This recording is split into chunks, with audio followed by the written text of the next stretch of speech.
Good morning, everyone. First of all, let me thank Alberto Baracco and the program committee for having invited me today to this fantastic conference. And of course, I want to thank all of you for listening to me today. My talk today is going to be about the Wasteocene, the age of waste, its toxic narratives, and the multifold practices which aim to sabotage it, to sabotage the Wasteocene. But I cannot escape from talking today also about COVID-19, which I will argue is a perfect epiphany of the Westocene. I distinctly remember reading the first news from Wuhan, from China, about an aggressive virus spreading there and commenting to my family that he would not make the front pages unless the West was touched. Places outside the global north can serve as a space for war, misery, extreme weather events, and diseases, but this space is not our space. At the very core of any colonial project lies the production of the other, be it people or places radically other from the reassuring racialized we. I must acknowledge that over dinner that evening, I mean me and my family, we would never guessed that just a few months later, the fallacy of the othering narrative would have materialized so harshly in our lives. COVID-19, in fact, entered my body so powerfully that it almost killed me. I was hospitalized for more or less a month, passing through the traumatic experience of 10 days in the intensive care unit. My chances to survive were not so high, I must say. I am starting my talk today from my personal experience with COVID-19, in part, as you can imagine, because at this moment it is quite difficult for me to focus on anything else. Luckily enough, as a scholar, I have always been comfortable with acknowledging my positionality, or in other words, I have often mixed my personal and academic life. As feminist practice have taught me, the personal is political, and being a radical scholar, I would add that everything is political, my scholarship and what is happening to my body and the entire world. But I decided to start from COVID-19 also because I do believe that it is a perfect epiphany of what I have called the Westocene. So first of all, let me clarify what I mean with this term, with Westocene. Speaking of the Westocene implies the acknowledgement of waste as the epitome of human's ability to affect the environment to the point of transforming it into a gigantic dump. However, the Westocene is not only about material stuff, the waste in the very material sense. Rather, I believe that Westocene is a matter of wasting relationships, which produce wasted people and wasted places. COVID-19 is indeed a powerful manifestation of the Westocene. Most likely, it arises from the erosion of available space for wildlife, wasting of ecosystems, we might say, and has developed following the lines of gender, class, and race, wasting of people. Several scholars have argued that ethnic minorities, working class people, and the urban poor have paid a high price to the pandemic. For slums dwellers, the earth life appeals to stay at home and wash hands look like either insults or jokes. In the United States, scholars have started to work on the correlations between the spread of the pandemic and ethnic minorities, recording higher rates of morbidity and death among African American, Latins, and Native Americans. Indeed, the virus got me in an extremely acute form to a point I was almost dying. An epidemic might actually fracture the Westocene line, severing those who are disposable from reassuring us. Nonetheless, the Westocene logic will immediately repair the break in the wall, restoring the other in divide. I was lucky enough to be on the side of the dividing line, which could ensure me excellent medical care, family support, even an ambassador intervening in my favor, apart from the fact that I've been able to go through my convalescence and quarantine in a comfortable house, receiving my salary every month, and being able to focus on my writing. I know COVID-19 is terrible. I lived through it. But I also realize that for someone, COVID-19 is more terrible than it might be for an Italian professor working in Sweden. In its most dramatic form, COVID-19 demonstrates that the Wastocene enters into the organosphere, that is, into the living texture of the planet. One can say that while the Anthropocene, and I am sure you are all familiar with this concept, the concept of the Anthropocene, the age of humans, when humans have become a geological force.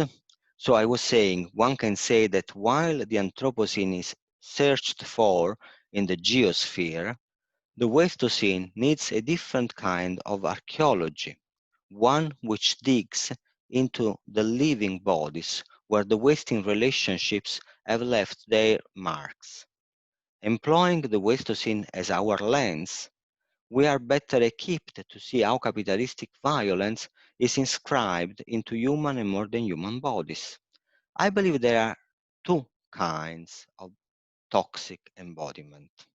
On one hand, the deepening of capitalistic relationships within the fabric of lives, in the bodies and the environment, producing toxic ecologies at the service of private profits, what Benjeri has called necrocapitalism, capitalism making profit out of the death. On the other hand, we have another kind of toxic embodiment, the generation and maintenance of toxic narratives, that is, narratives which silence injustice, impose an official truth, and erase any possible alternative.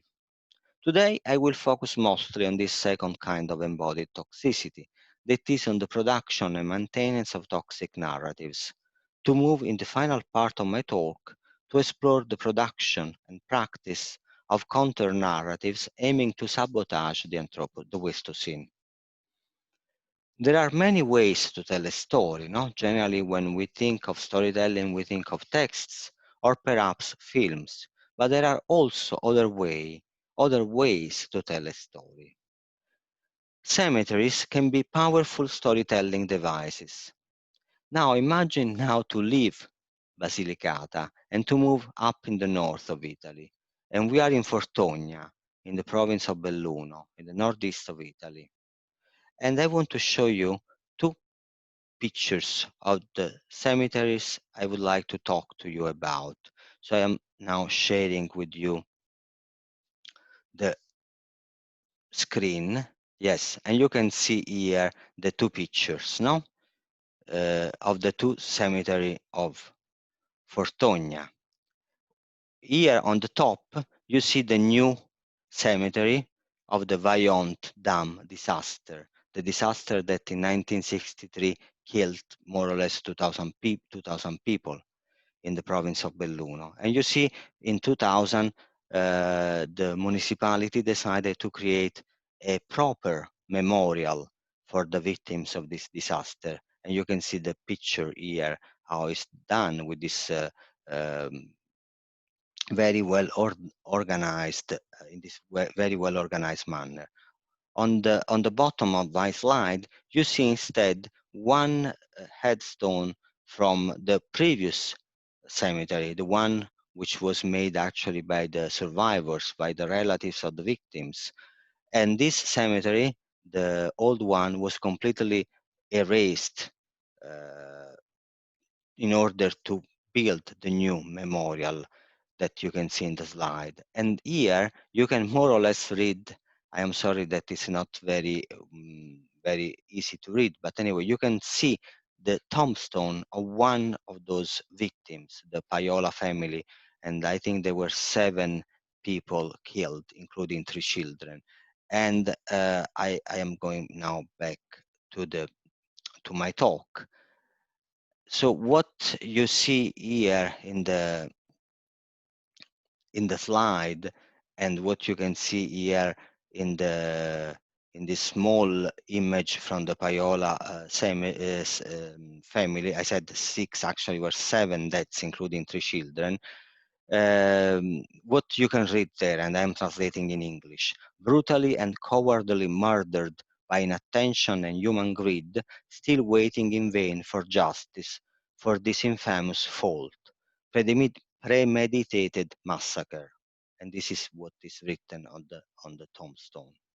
Indeed, the memory of the Vaillant disaster is a controversial one, fueled by anger and mourning, while the new monumental cemetery, the one that you have seen, aims to anesthetize it.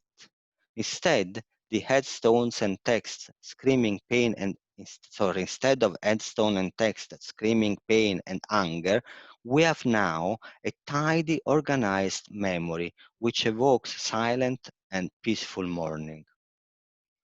The Vaillant story is a handbook example of the Wasteocene. Wasting relationships producing wasted people and wasted places for the well-being of someone else, for the superior good of the nation. But this was not enough. The Wasteocene needs also to impose a toxic narrative which invisibilizes the story. The Vaillant was never part of the collective history of this country, normalize its violence, it is just a natural accident, and domesticated the memory, the anesthetic memorial I have described before. Now, I would like to mention maybe a couple of more of these toxic narrative which silence normalize injustice while erasing any possible alternative. So for instance, a toxic narrative is when journalists and even members of the government state that in the land of fires, that is in the area between Naples and Caserta in southern Italy, people get sick, not because of illegal toxic dump, but because of their lifestyle. They smoke too much or they don't eat good food.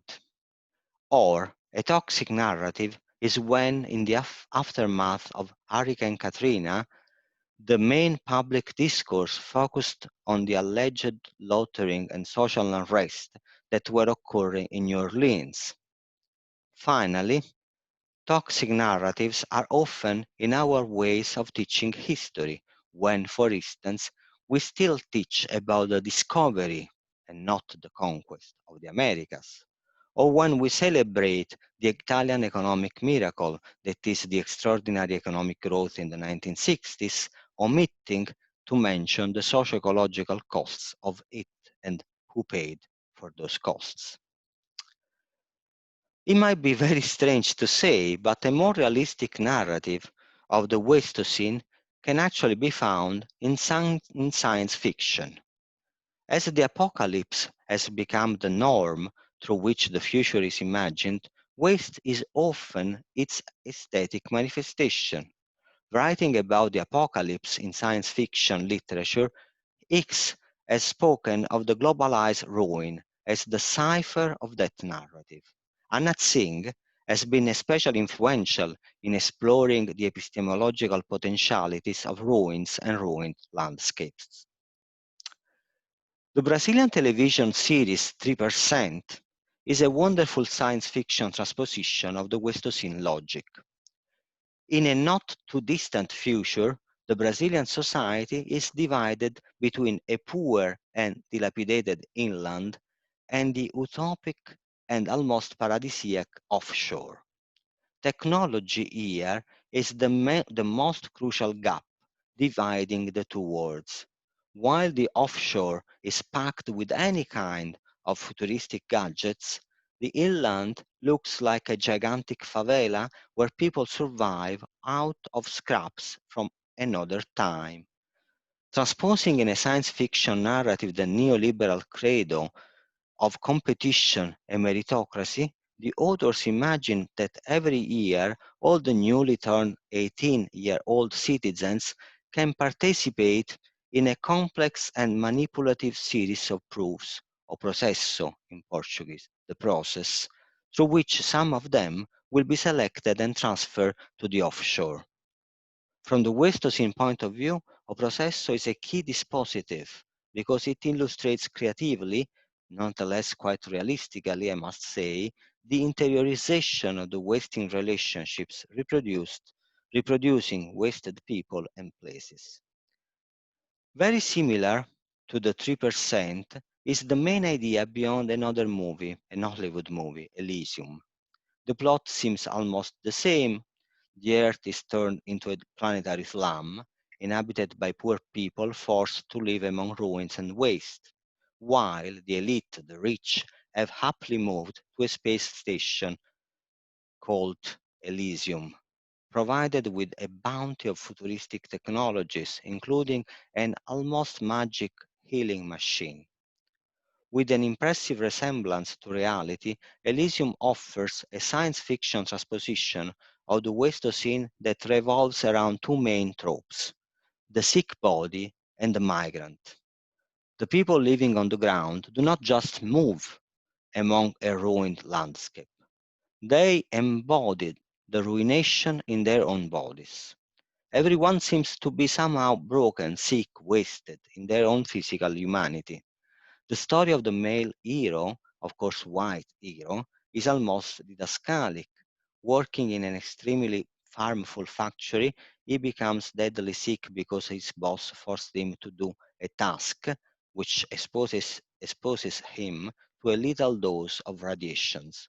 Once sick, this hero is only a disposable object. Then he decides to bricolage his body with the scraps of more advanced technologies, a handmade cyborg on a quest for justice. His mission becomes to smuggle a young sick girl to Elysium so she can access the superior healing technology available to the rich.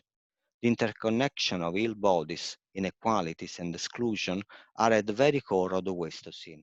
The production of wasted people and places goes hand in hand to the construction of a global gated communities.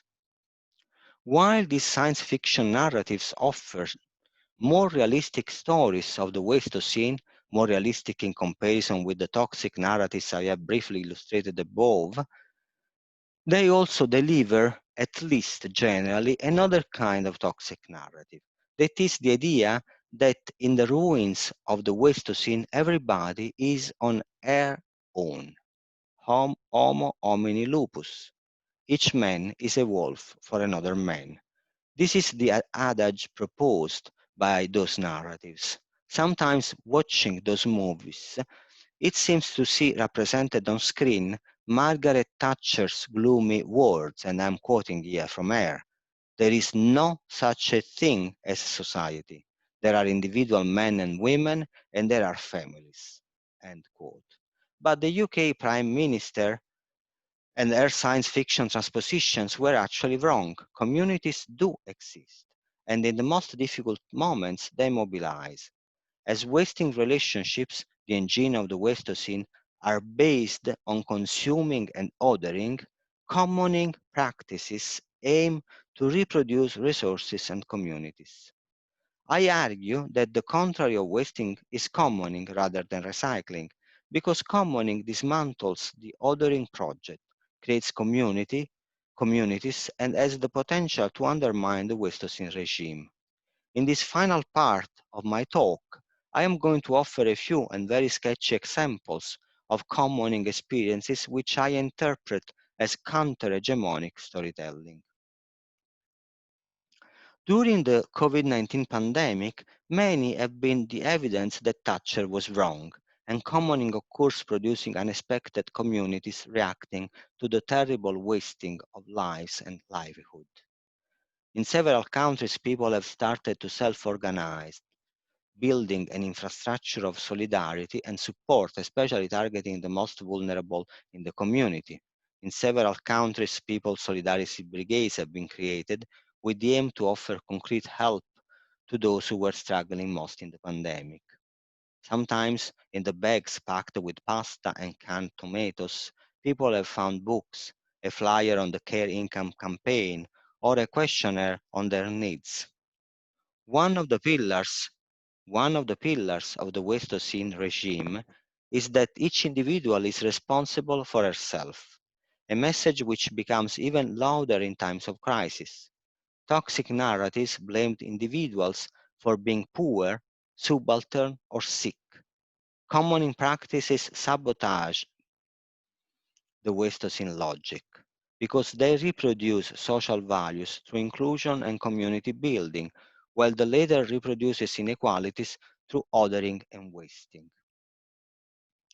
The other example I wish to propose today of counter-hegemonic commoning practices comes from Bosnia-Herzegovina, and I am in debt with my dear friend Damir Arsenjevich, who has been working on this issue for years. In Tuzla, in Bosnia-Herzegovina, the toxic legacy of the war merges with the toxic legacy of industrial pollution under ethno-capitalism and privatization. A toxicity literally buried in the landscape and in the bodies of Bosnians citizens. Nonetheless, Tuzla is not only another point on the map of the Westocene, it is also the vibrant ground of resistance and prefigurative politics. Everything started with defending the chemical factory Dita from their owners and the risk of to be disassembled and sold piece by piece. As everywhere, also in Bosnia, global capitalism acts as a parasite entering in the productive tissues of communities, squeezing the most from them and running away as soon as the margins for profit become too small, but not without leaving a long-lasting legacy of toxicity. Worthless people, worthless communities, worthless states, Westocene history and geography embedded into the Balkans. Evidently, those workers and their allies were defending their jobs and incomes. But in doing so, they were also building a wider social movement, reclaiming the commons against privatization and individualization brought by the neoliberal agenda. In February 2014, the entire Bosnia-Herzegovina was traversed by a massive uprising, a truly grassroots movement with both a specific set of requests and a wider political agenda. The creation of the plenums, citizens' assemblies, was the most innovative and generative social innovation produced during the uprising. In Tuzla, the institution of the plenum was deeply affected by a positive dialectic with the local university, which brought to the creation of the Workers' University. While fighting for jobs and for the cleaning up of former industrial areas, those activists were actually reclaiming the commons in the wider sense possible, that is, as an alternative organization of social life, a defense of the biological life of people and places, and a counter-hegemonic storytelling of their collective past. And I am going to conclude now. As the Westocene manifests itself through the imposition of toxic narratives and the erasure of the stories of resistance, so the struggle against the Westocene passes also through the construction of alternative archives, as those created by the Workers' University in Tuzla. Those stories tell loud and clear that to dismantle the Westocene, it is not enough to clean up a toxic area. To fight back, to fight back against the Westocene logic, the activists have to recover the stories of workers intoxicated by the capitalistic organization of labor and the struggles occurring within and outside the factory. They need to build new relationships among them and with the environment, as it occurred in the city with the Solidarity Brigades and in Tuzla with the plenums and the Workers' University. Sometimes, indeed, people can dance around a toxic fire, in the sense that they might find the reasons and strengths to imagine and practice new communities building upon their experience of being wasted, placed on the other side of the Westocene divide. Damir Arsenjevich writes that one of the participants to the plenum in Tuzla said that for him the experience was like being on an holiday, meaning with it the happiness and the breaking of the normal he felt through that experience, the experience of the plenum. In many places around the world, among the ruins of the thousand apocalypses subaltern people have been living in for ages, people are telling another story, one of solidarity, commoning, and resistance. The Westocene aims to waste those stories, erase them, domesticated their memories. A revolutionary project needs to take control of the means of production of narratives, too. Thank you very much for listening to me, and I hope to have an opportunity and chance to interact with all of you sometimes.